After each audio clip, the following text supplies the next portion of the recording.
Now what I want to do is I want to pick up where I left off with this example from Krusky. And so there's Bayes' theorem. And what I'm trying to do is determine the probability that I've got a head bias coin with theta is equal to 0.75, given that I got 4 heads in 10 flips. And so where I'm going to calculate that is I'm going to have to start with the prior probability that I've got a head bias coin with theta is equal to 0.75. That value is 0.80 because I've got a fair amount of confidence in my informant who told me they thought that I had a head bias coin. And then I'm going to get my data, 4 heads in 10 flips, and that's going to enable me to calculate this bit, multiply these two together, and that's going to give me my target, the posterior belief that I've got a head bias coin. What I've now done is taken this expression here and simply repeated it right here, and now I can go through some calculations. So we'll start with the prior probability that I've got a head bias coin, and that of course is 0.80. And then what I'm going to do is I'm going to multiply it by the conditional probability of getting 4 heads, given that I've got a head bias coin with theta is equal to 0.75.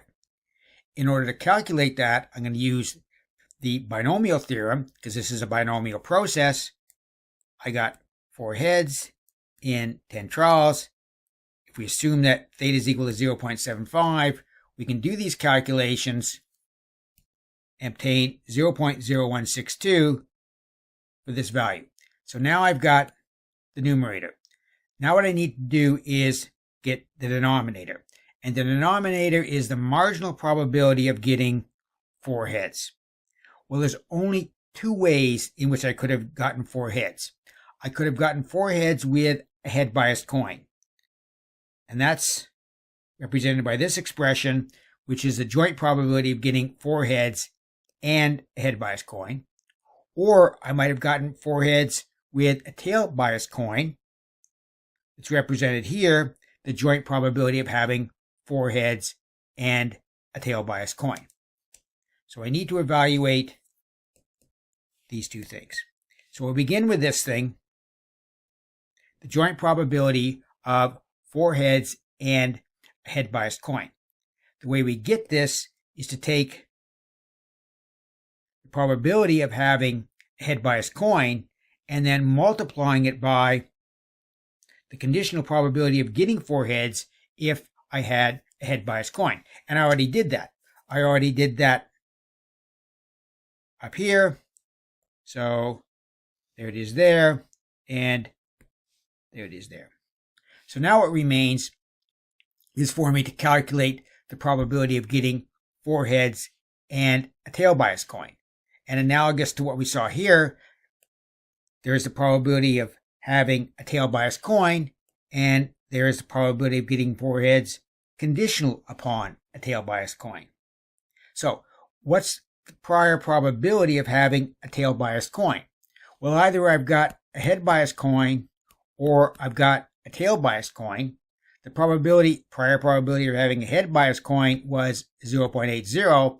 So the prior probability of having a tail bias coin is 0.20.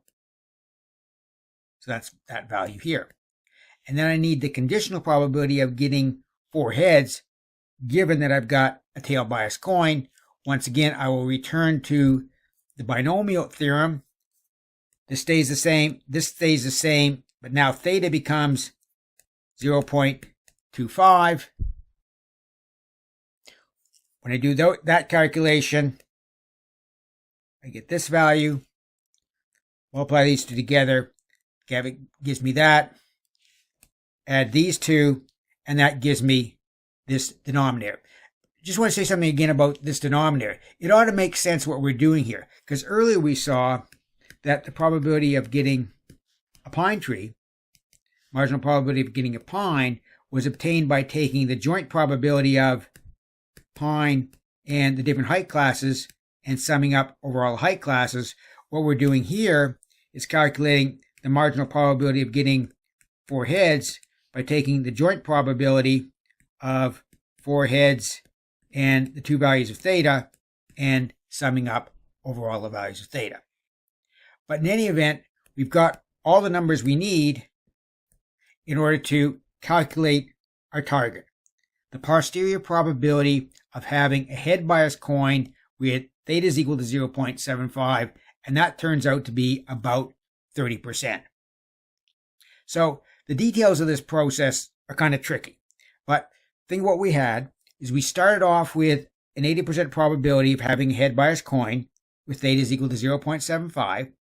We got our data that consisted of 4 heads and 10 flips, and that was a little bit surprising because if in fact we had a head bias coin with theta is equal to 0.75, we'd expect to get more than 4 heads in 10 flips.